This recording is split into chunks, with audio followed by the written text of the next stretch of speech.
بسم الله الرحمن الرحيم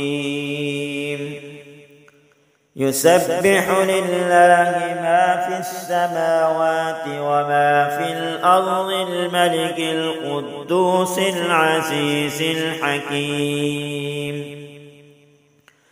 هو الذي بعث في الأميين رسولا منهم يتلو عليهم آياته ويزكيهم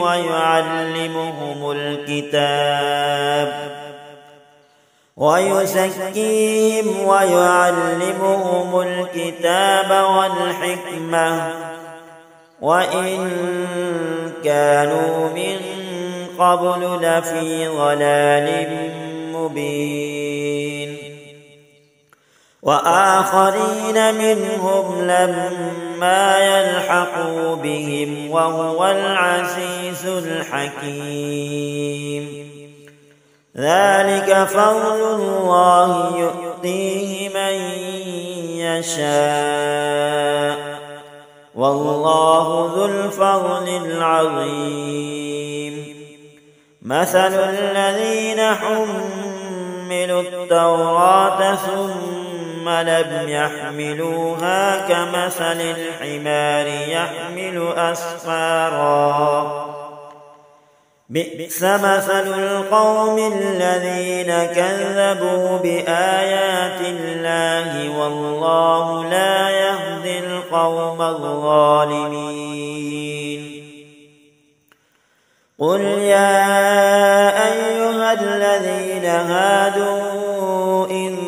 زعمتم أنكم أولياء لله من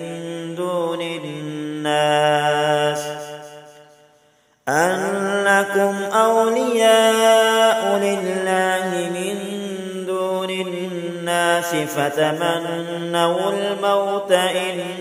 كنتم صادقين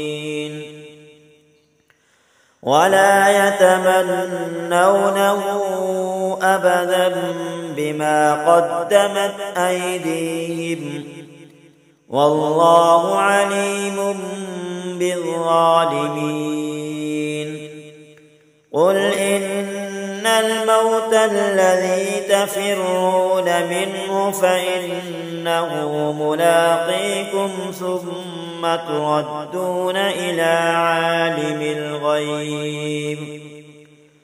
ثم تردون إلى عالم الغيب والشهادة فينبئكم بما كنتم تعملون يا أيها الذين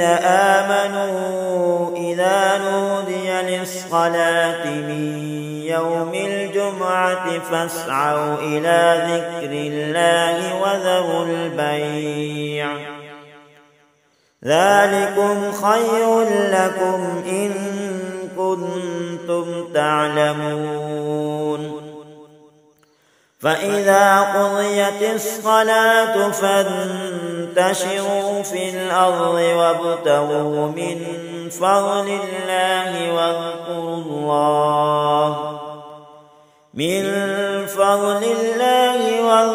الله كثيرا لعلكم تفلحون وإذا رأوا تجارة أو لهوا انفضوا إليها وتركوك قائما قل ما عند الله خير من اللهو ومن التجارة والله خير الرازقين صدق الله العظيم.